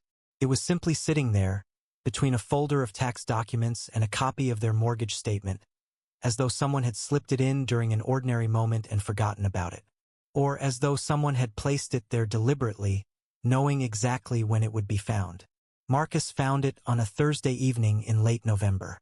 Elena told me about it the next morning, her voice carrying that particular quality it had developed over the past several months. Not panic, not hysteria, something more controlled than either of those things. A careful alertness like a person who has learned, through painful experience, that surprises in this family tend to come with consequences. She said Marcus had come home from work and opened his briefcase on the kitchen counter to pull out his laptop. The envelope was there, plain white, no writing on the outside. He had opened it without thinking, the way you open anything that appears in your space without explanation. Inside was a single sheet of paper, folded once, and on that paper, in handwriting that Elena recognized immediately, was a message from Carol. Not typed this time, handwritten. The same careful, slightly slanted script that Elena had seen in birthday cards and grocery lists and the margins of books throughout her childhood. Elena did not tell me what the letter said. Not at first. She said she needed time to process it. She said Marcus was upset. She said they had spent the entire night sitting at their kitchen table reading it over and over, trying to understand what it meant and why it had appeared now, more than a year after Carol's death. I did not press her. I told her to take whatever time she needed and that I was here when she was ready to talk. She called back that evening. The letter was 3 paragraphs long. The first paragraph was an apology. Not to Elena, not to me, to Marcus. Carol wrote that she had made a mistake. That, in the process of setting up the financial arrangements she had discussed with Elena, she had involved someone she should not have involved. She wrote that this person, whom she did not name in the letter but whom Elena and I both understood to be David Harlan, had taken advantage of the situation in ways Carol had not anticipated.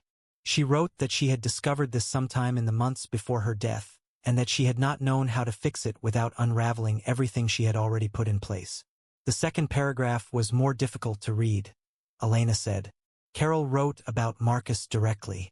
She wrote that she had not been fair to him, that she had brought him into a situation that was not his to be part of, and that she had done so because it was convenient, not because she had thought carefully about what it would cost him. She wrote that Marcus deserved better than to be used as a piece in someone else's plan. Elena paused here when she told me this. Her voice was steady but thin, the way glass sounds when you tap it lightly. The third paragraph was the one that changed things. Carol wrote that there was one more account. One that she had not mentioned to Elena. One that she had not included in any of the documents I had found in the bedroom closet or the safe deposit box. An account that had been opened not by Carol herself but by David Harlan, using information Carol had provided without fully understanding what Harlan intended to do with it. This account was not in Carol's name. It was not in Elena's name. It was not in mine. It was in Marcus's name. Carol wrote that she had discovered this after the account had already been opened, and that by the time she understood what Harlan had done, the account already contained a significant sum. Money that had moved through the shell company and arrived in this account over a period of months, without Marcus's knowledge or consent. Carol wrote that she did not know how to tell Marcus about this without revealing everything else. And so she had done what she had done throughout her life when faced with a problem she could not solve cleanly. She had said nothing. She had hoped it would resolve itself. She had left the letter where it would eventually be found, after she was gone, when the truth could no longer be avoided. Elena finished reading the letter to me over the phone. When she was done, neither of us spoke for a long time. Then I asked the question that needed to be asked. Does Marcus know about this account? Elena said no. She said that when they had read the letter together the night before, Marcus had gone very still. The kind of stillness that Elena had come to recognize in me over the past year. The stillness of a person absorbing information that requires careful thought before any response is possible. Marcus had not spoken much after that. He had gone to his study and closed the door. Elena had not pressed him. She had let him sit with it the way I had taught her, by example, to let difficult things be sat with. I told Elena that we needed to contact Gerald. I told her that this new account, if it existed, would need to be reported to the investigators who were already looking into Harlan's activities. I told her that Marcus would need his own attorney, separate from Elena's, to advise him on his position. Elena agreed. She sounded relieved, in the way that people sound relieved when someone else takes ownership of a decision they do not feel equipped to make.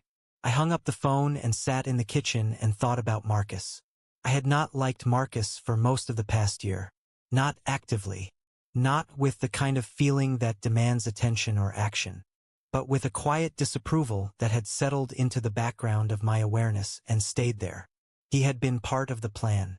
He had stood on my porch and tried to convince me to back down. He had sent polite texts that were designed to manage rather than to communicate. But now I was thinking about him differently. Carol had written that the account was opened without Marcus's knowledge. That Harlan had used information Carol provided to create an account in Marcus's name, and that Marcus had not been involved in this decision at any point. If this was true, then Marcus was not only an unwitting participant in Carol's plan, he was a victim of Harlan's. I called Gerald the next morning and told him everything. Gerald listened without interrupting, the way he always does. When I finished, he said he would reach out to a colleague who specialized in cases involving unauthorized account creation and that he would recommend this colleague to Marcus directly. I thanked him. Then I did something I had not done in months. I called Marcus. He answered on the second ring.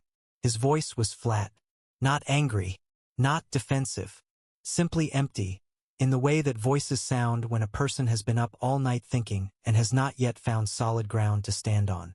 I told him I knew about the letter. I told him I knew about the account. I told him that I was sorry, and that I meant it.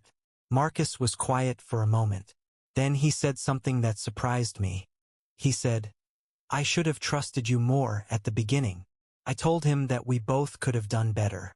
We talked for another 10 minutes.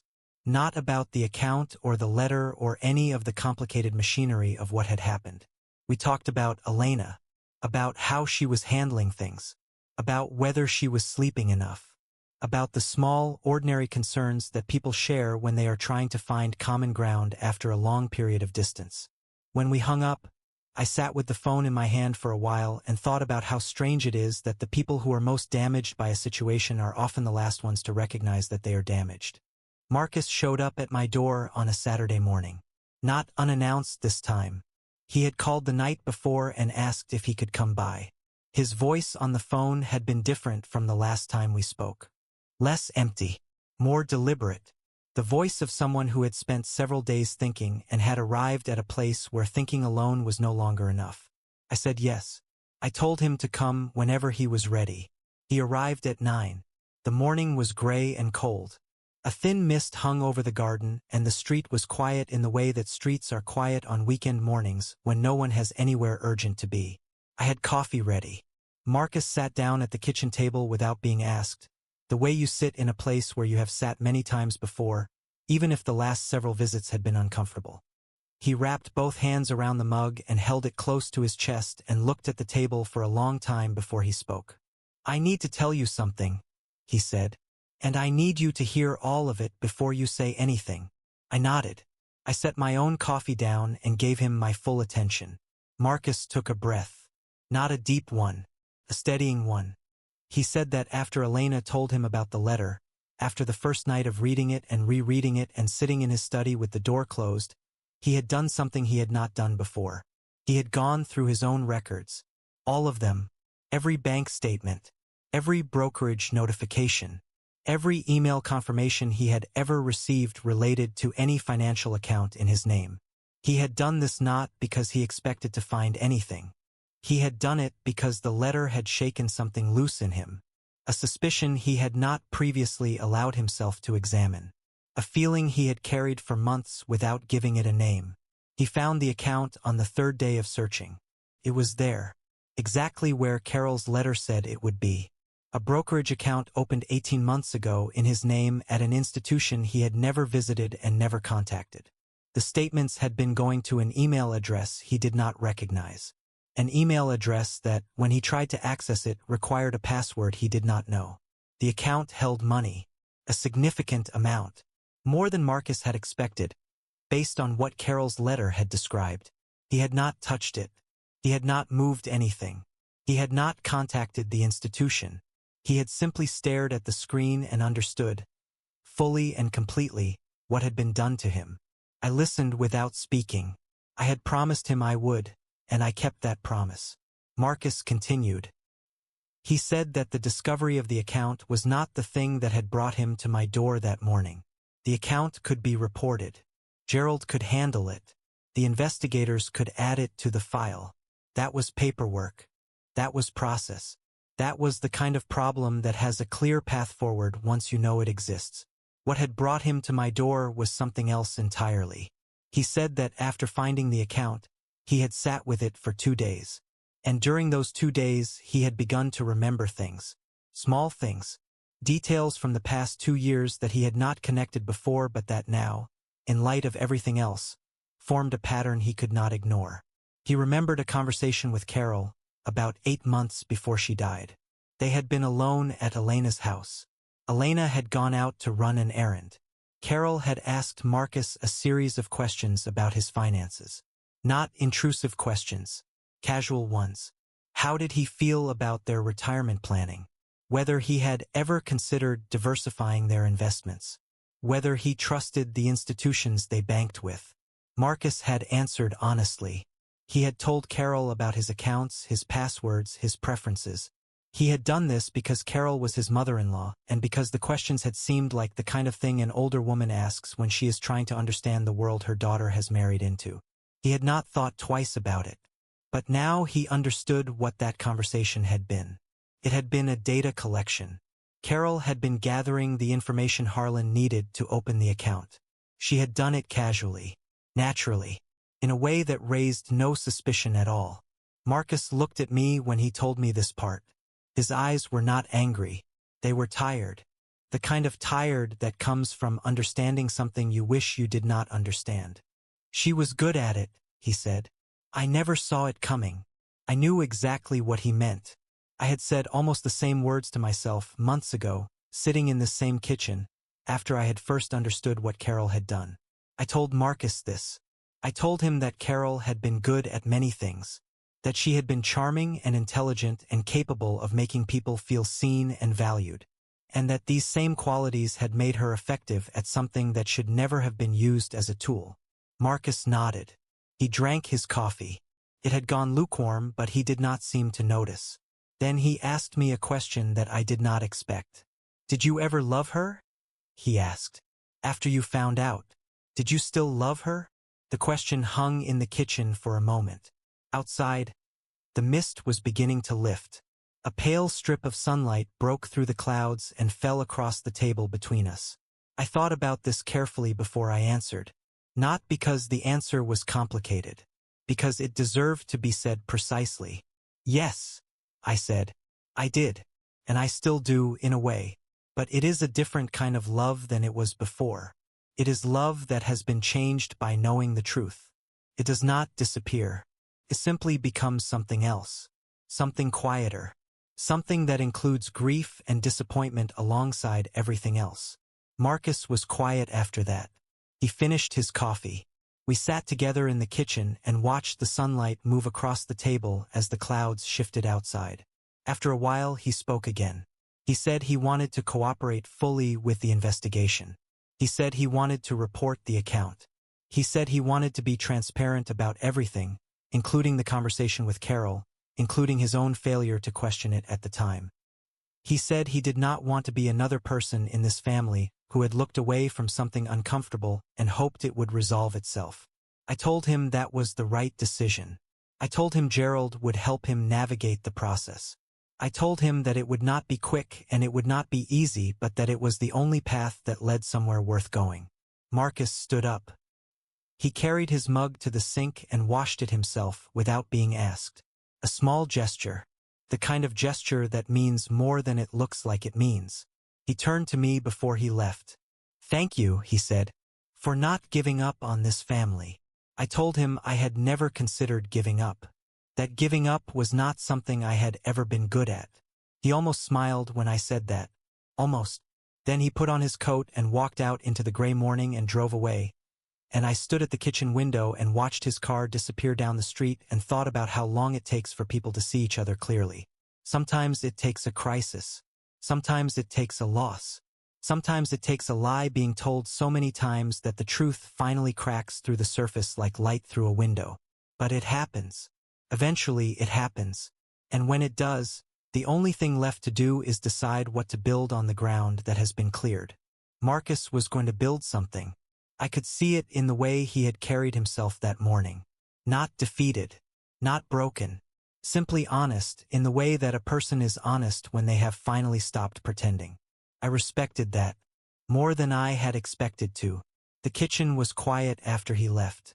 The coffee maker had stopped running. The mug he had washed sat in the drying rack next to mine. 2 mugs. A small detail.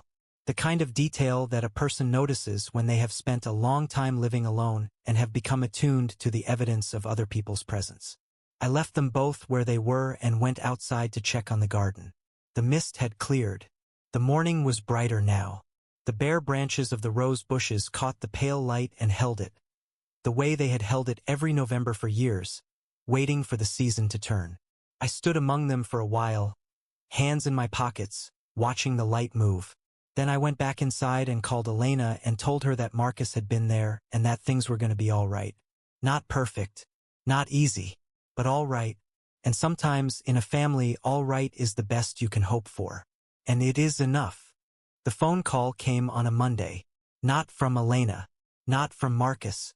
Not from Gerald or Robert Kellner or anyone whose name I would have recognized. The number on my screen was unfamiliar. A local area code, but not one I had seen before. I almost let it go to voicemail. I had developed a habit over the past year of screening calls carefully. Not out of paranoia. Out of a simple understanding that unexpected contact in my life tended to carry weight, and I preferred to be prepared before I accepted that weight. But something made me answer. "Hello," I said. The voice on the other end was a woman's. Middle-aged, slightly nervous, in the way that people sound when they have rehearsed what they are going to say but are not entirely confident it will come out the way they planned. "Mr. Harmon," she said. "My name is Linda Marsh. I think we need to talk." I did not recognize the name. I told her so politely and asked how she had found my number. She said she had gotten it through an attorney. Not Gerald. Someone else. Someone connected to the investigation into David Harlan. She said that she was one of the 13 clients. Not a client of Carol's. A client of Harlan's directly. Her husband had died 4 years ago, and in the aftermath of his death, she had discovered that Harlan had helped her husband move money out of their joint accounts in the months before his death. The same pattern. The same small transfers. The same shell company. She said that she had gone through the probate process alone and had settled quietly, the way the other cases had settled. She had taken what was offered and moved on because she did not have the energy or the knowledge to fight for more. But now things were different. Now there was an investigation. Now there were other people who had found what she had found. And now she wanted to help. I asked her what kind of help she meant. She said she had documents. Records she had kept from the original probate process. Emails between her husband and Harlan that she had saved on an old laptop. She had kept all of it, not because she planned to use it, but because she could not bring herself to throw it away. Something in her had told her to hold onto it. She said she wanted to give these documents to the investigators.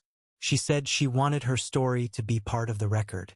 I was quiet for a moment after she finished speaking. Then I asked her why she was calling me instead of contacting the investigators directly. Linda paused. When she spoke again, her voice had changed slightly. The nervousness was still there, but beneath it was something firmer. She said that she had heard about my case through someone connected to the legal community in our area. She had heard the broad outlines of what had happened. An older man, a deceased wife, a daughter, money moved without consent. A quiet fight won through patience rather than confrontation. She said that hearing my story had given her courage. Not because it was dramatic or inspiring in the way that stories are supposed to be inspiring. Because it was ordinary. Because it showed that a person who had been overlooked and quietly robbed could do something about it. Not through luck or special advantage. Through simply paying attention and refusing to stop. I thanked her for saying this. I meant it more than I had meant most things I had said in recent months. Then I gave her Gerald's number and told her to call him. I told her that what she was doing mattered. Not just for her own case. For all the cases. Every voice added to that record made it stronger and harder to dismiss.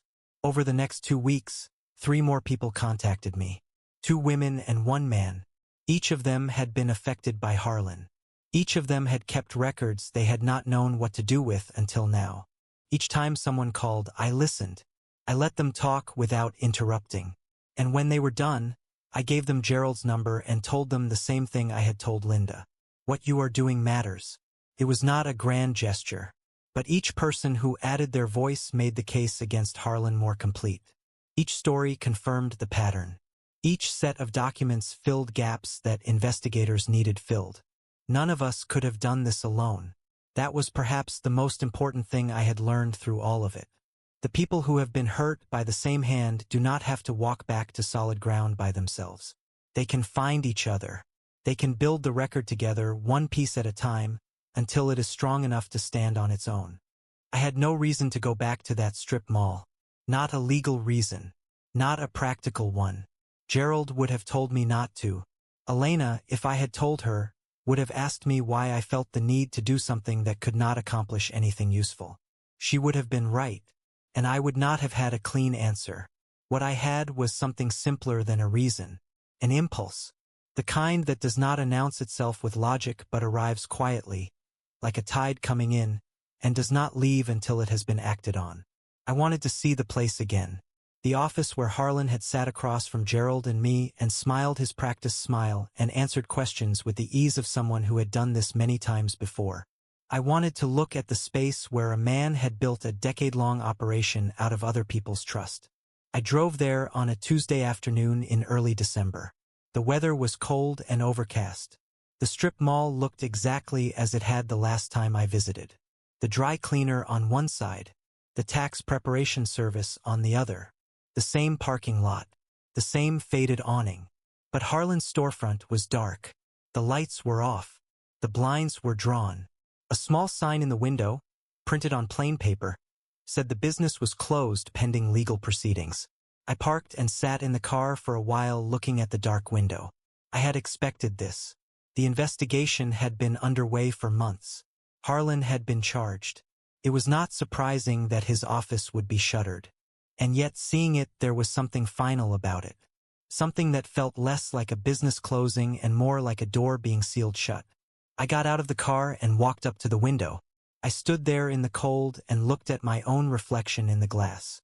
An older man, gray at the temples, a face that had seen more in the past year than it had seen in the 60 years before it. Behind my reflection, through the gaps in the blinds, I could make out the outlines of the office. The chairs in the waiting area were still there. The bookshelf was still on the wall. Everything looked exactly as it had. As though Harlan had simply walked out one day and left it all in place. Which, in a sense, was exactly what had happened. I stood there for perhaps 5 minutes. Long enough for the cold to seep through my coat. Long enough for a woman coming out of the dry cleaner to glance at me with mild curiosity before moving on about her day. Then I turned and walked back to my car. I did not feel anything dramatic standing at that window. No satisfaction. No triumph. No sense of completion the way endings are supposed to feel in stories. What I felt was something quieter. Recognition. The recognition of a place where something important had happened, even though the place itself was completely ordinary. Even though the strip mall would be there long after everyone involved had moved on. Even though someone else would eventually rent that storefront and fill it with their own life, and no one passing by would ever know what had taken place there before. That is how most important things happen. Not in grand locations. Not in spaces that announce their significance. In ordinary rooms. Behind ordinary doors. In the quiet spaces where people sit across from each other and make decisions that change everything that follows. I drove home slowly. The streetlights were beginning to come on along the road, one by one, casting pale circles on the wet asphalt. When I got home, Elena had called. I listened to her voicemail. She said she and Marcus were coming for dinner on Friday. She said she was making the roast. She said she hoped I was having a good day. I called her back and said yes to dinner and told her I was having a fine day, which was true. Not an exciting day. Not a meaningful one in any way someone else would understand. But a fine day. The kind that passes without incident but that a person carries with them nonetheless, tucked into the quiet space between one chapter and the next. The important things rarely announce themselves. They simply happen. And the only way to catch them is to be paying attention when they do. I was paying attention. I always had been. The trial began on a Thursday in March. I did not attend the first day. Gerald called me that evening and told me what had happened in broad strokes. Harlan had sat in the courtroom in a dark suit and a blue tie and had looked, by Gerald's description, exactly like any other man in any other courtroom on any other ordinary day. No visible fear, no obvious guilt, simply a man sitting in a chair and listening to words being spoken about him. Gerald said Harlan's attorney had made an opening statement that was calm and measured.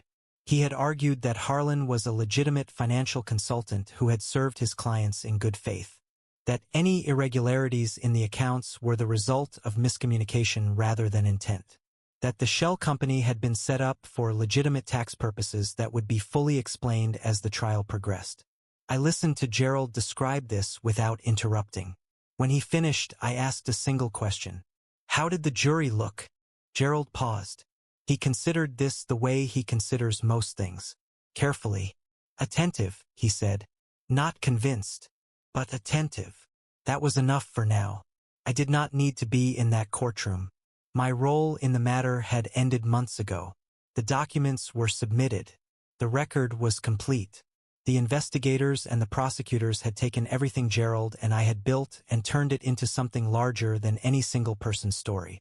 It belonged to the system now, to the process, to the slow, grinding machinery of justice that moves at its own pace and does not care about the comfort of anyone involved. But I wanted to know, not out of curiosity, out of something closer to responsibility. These were people whose lives had been touched by the same hand that had touched mine. Their stories were part of the same record, and I owed it to them and to myself to pay attention until the end. Gerald kept me informed. Each evening after court adjourned, he would call. Sometimes the calls were brief. Nothing significant happened today. Sometimes they were longer. A witness had testified. A document had been entered into evidence. Something had come out that shifted the weight of the case in one direction or another. The prosecution called Linda Marsh as a witness on the 6th day. Gerald told me about her testimony that evening. He said she had sat in the witness box and spoken clearly and without hesitation. She had described what had happened to her, the conversations with her husband, the discovery of the transfers after his death, the quiet settlement she had accepted because she did not know how to fight for more.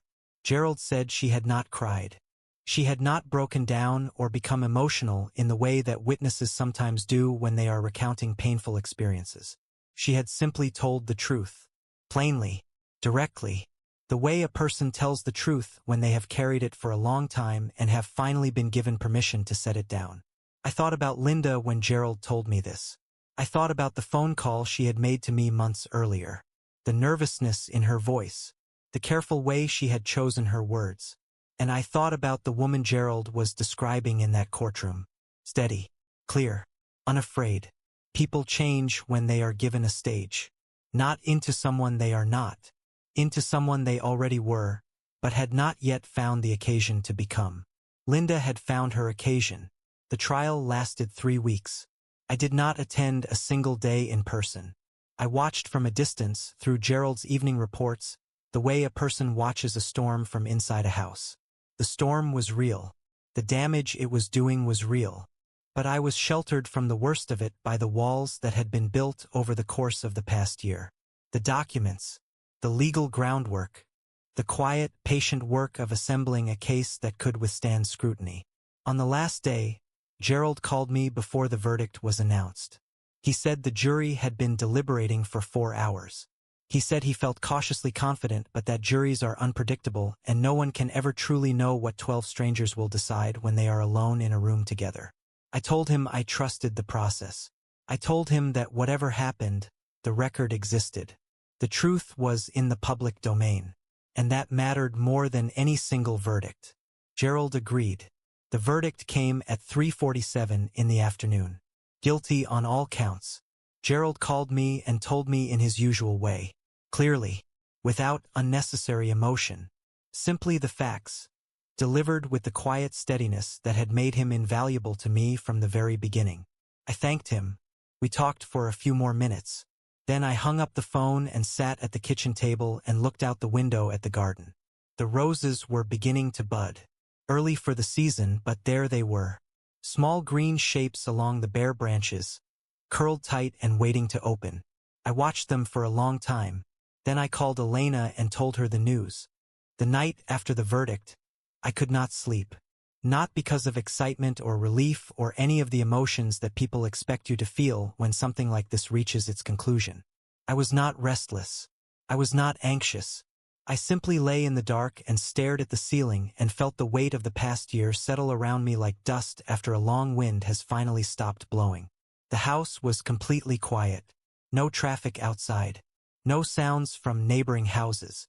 Just the occasional creak of the structure itself, the small movements that old houses make as the temperature changes overnight. I had lived in this house long enough to know each of those sounds. They were familiar in the way that breathing is familiar. You do not notice them until you are paying very close attention. I was paying close attention that night. Sometime around 2 in the morning, I got up. I did not turn on the bedroom light. I walked through the dark hallway to the kitchen, the way I had walked it hundreds of times before, and I turned on the single light above the stove. It cast a dim warm circle across the counter and the edge of the table. I sat down and opened the drawer where I kept a notebook and a pen. A simple notebook, the kind you can buy at any store for less than $2. I had been using notebooks like this for years, filling them with observations and notes and the small records of daily life that most people keep in their heads but that I preferred to write down. I opened to a fresh page. I picked up the pen. And I began to write, not to Elena, not to Gerald, not to anyone who would ever read it or respond to it or use it in any legal or practical way. I wrote to Carol. I had not planned to do this. It was not something I had thought about or considered in advance. It simply happened, the way certain things happen in the quiet hours when the mind is not guarding itself against its own impulses. The pen moved and the words came and I did not stop them. I wrote for nearly an hour. The letter was not angry. I want to be clear about that. After everything that had happened, after everything I had discovered and everything I had done about it, anger was not what I felt when I thought about Carol. Anger had burned itself out months ago. What remained was something cooler and more honest than anger. A clear-eyed acknowledgement of who she had been and what she had done and why, as best I could understand it. I wrote about the early years of our marriage. About the way she used to laugh at something I said.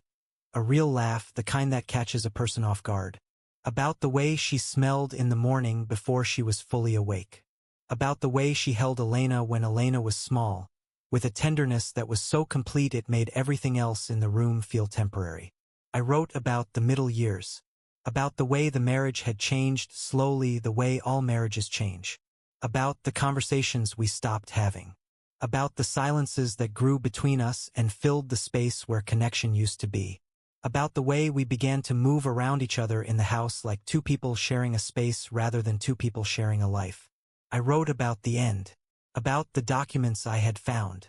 About the account numbers and the safe deposit box and the letter she had left for Elena. About David Harlan and the 11 years and the shell company and the pattern of other families she had not known about. I wrote about what it had felt like to sit in the kitchen at 2 in the morning and read her words and understand, for the first time, that the person I had trusted most in the world had been keeping an entire dimension of her life hidden from me. And then I wrote something that surprised me as I wrote it. Something I had not consciously thought before, but that appeared on the page as though it had been waiting there all along. I wrote that I understood why she had done it. Not that I agreed with it. Not that I thought it was right or justified or anything other than what it was. But I understood the feeling behind it. The feeling of being invisible inside a marriage. The feeling that your desires and your fears and your need to have something that belongs entirely to you are not being seen by the person who is supposed to see them most clearly. I had not seen those things in Carol. Not because I did not care. Because I had assumed that what I saw on the surface was the whole of what was there. I had looked at her and seen a woman who was content, who was comfortable, who had what she needed. I had not looked closely enough to see that she was also afraid. Afraid of growing old without anything that was entirely hers. Afraid that the life we had built together had somehow become more mine than hers. Not because I had taken anything from her, but because I had been the one holding the reins for so long that she had forgotten she was capable of holding them herself. She had gone to Harlan because Harlan told her she could hold them.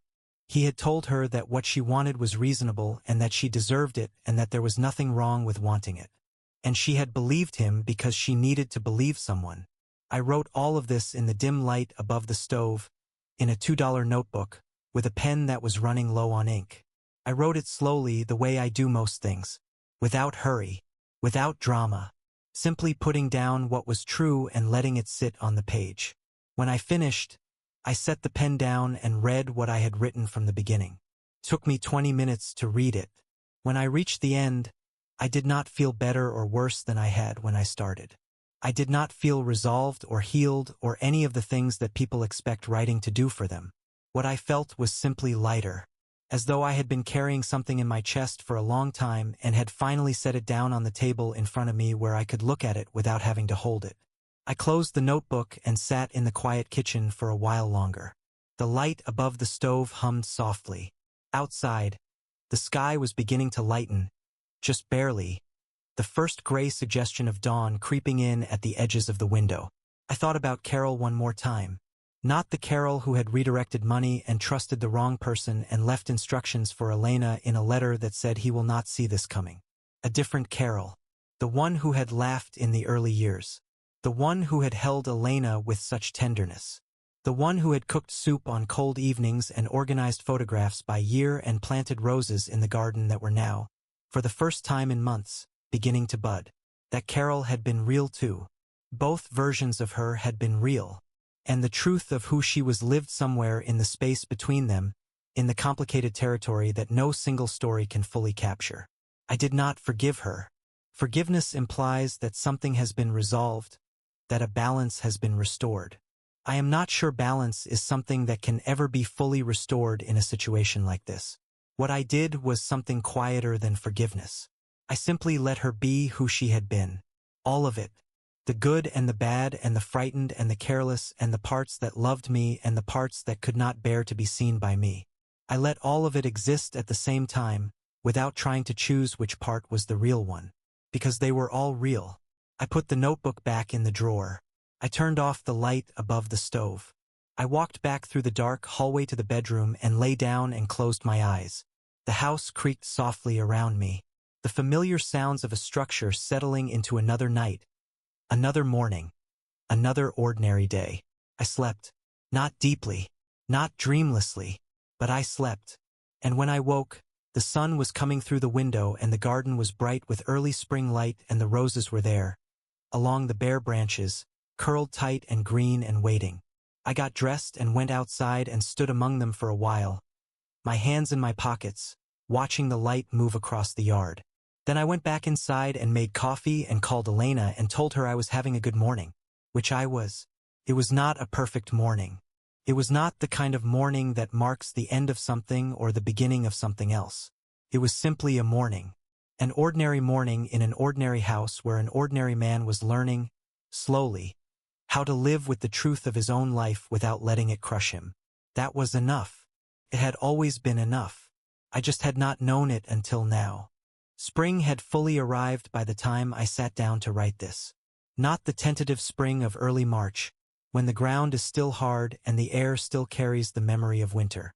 This was the deep spring, the kind that settles into everything, into the soil, into the light, into the way the morning feels when you open your eyes and the first thing you see through the window is green. I woke early the way I always do now. The habit of the past year had changed me in ways I did not expect. Not just the legal battles or the financial recovery or the slow rebuilding of relationships that had been damaged. The habit of paying attention. It had rewired something in the way I moved through each day. I made coffee and sat at the kitchen table and looked out the window at the garden. The roses were in full bloom, deep red ones, the same color they had been every spring for as long as Carol had been tending them. I had not planted a single one.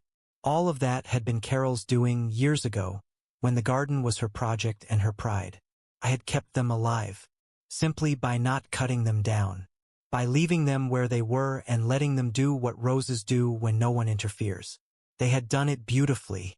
Elena called at 9. She and Marcus were coming for dinner that evening. She asked if I needed anything from the store. I said no. We hung up and I sat with the phone in my hand for a moment, feeling the ordinary weight of it. I thought about calling Gerald. Not because there was anything to discuss. The trial was over. Harlan had been convicted and sentenced. The legal chapter had ended months ago. I thought about calling simply to say thank you. But Gerald was not a man who needed to hear those words. He knew. The gratitude I felt toward him was not the kind that needs to be spoken aloud. It simply existed, quietly, in the space between two people who have been through something difficult together. I finished my coffee and went outside. The morning was warm. I walked through the garden slowly, past the rose bushes, past the bench at the back of the yard where Carol and I used to sit in the evenings when there was nothing to do except be in each other's company. I sat on that bench for a while. The yard was full of sound. Birds, insects, the ordinary symphony of a spring morning in an ordinary neighborhood. I thought about the past year, not as a story with a beginning and middle and end, simply as a collection of moments that had led to this. A man sitting on a bench in a garden on a warm spring morning with a life that was, for the first time in longer than he could remember, entirely his own. The roses turned their faces toward the light the way they always had. They did not know about Carol or Harlan or the money or the trial. They only knew the soil and the sun and the slow work of growing. I understood something sitting on that bench that I had not understood before. The work is never finished. Not in the way that people want it to be finished. There is no final moment where everything is resolved and the weight disappears completely. What there is instead is a gradual lightening. Day by day, the things you carried become lighter. Not because they change, because you change. Because you learn how to hold them differently, how to set some of them down, how to let others simply exist without demanding your constant attention. Carol had tried to make me disappear. Harlan had tried to profit from the disappearing. Elena and Marcus had, without fully understanding it, helped clear the path. None of it worked, because some people cannot be made to disappear. Not the loud ones, not the powerful ones, the quiet ones, the ones who simply stay, who keep showing up, who keep paying attention long after everyone else has stopped. I stayed, and in the end, staying was everything. The garden grew around me. The roses opened wider with each passing day. The light moved slowly across the yard the way it always had and always would, indifferent and warm and without judgment. I sat on the bench and let it fall on me, and for the first time in a very long time, I felt exactly where I belonged.